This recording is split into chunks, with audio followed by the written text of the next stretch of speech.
বেডরুমে শুয়ে যদি দেখা যায় সাগরের তলদেশ, নানা রকমের কোরাল আর বাহারি রঙের সামুদ্রিক মাছ, তাহলে কেমন হতো স্বপ্নটা? হ্যাঁ দর্শক, এমনই স্বপ্নের বাড়ি তৈরি হচ্ছে দুবাইয়ে, যার নাম দেয়া হয়েছে সি হর্স।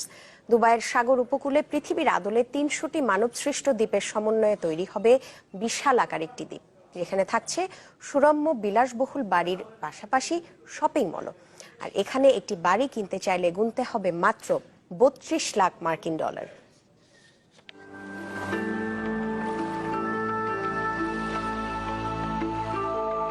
দেয়ালে মিয়ানমারের দামি সেগুন কাঠের কারুকার্য, একাংশে কাচের দেয়াল, স্বয়ংক্রিয় পর্দা আর আরামদায়ক বিছানা। এমন একটি ঘর যার বিছানায় শুয়ে দেখা যাবে পারস্য সাগরতলের মনোরম দৃশ্য। কল্পনার এমনই বিলাসবহুল ভাসমান বাড়ি তৈরি করছে দুবাই। নাম দেয়া হয়েছে সি হর্স।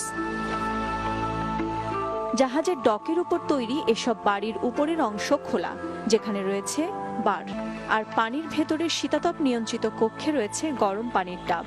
নির্মাণে ব্যবহার করা হয়েছে বিশ্বের সবচেয়ে দামি ফিটিংস, যেন বুর্জ আল দুবাইয়ের পর সংযুক্ত আরব আমিরাতের আভিজাত্য আর বিলাসিতার দ্বিতীয় নিদর্শন এটি। অভিজাত আর বিলাসবহুল আধুনিক হোটেলের বৈশিষ্ট্যের এসব বাড়ি নির্মাণ করা হচ্ছে দুবাইয়ের সাগর উপকূলে। পৃথিবীর আদলে ৩০০টি মানবসৃষ্ট দ্বীপের সমন্বয়ে তৈরি হবে বিশালাকার একটি দ্বীপ।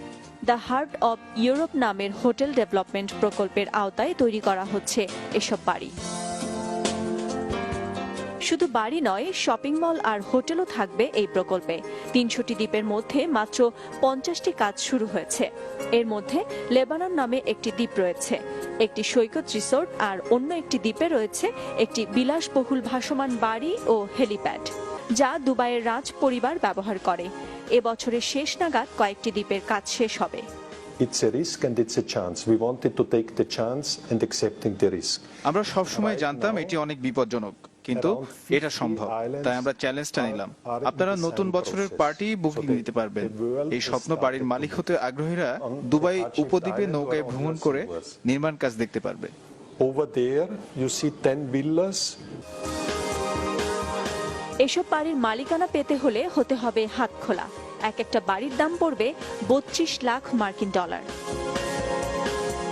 এর স্বপ্ন দেখেছিলেন দুবাইয়ের শাসক শেখ মোহাম্মদ বিন রশিদ আল মাকতুম।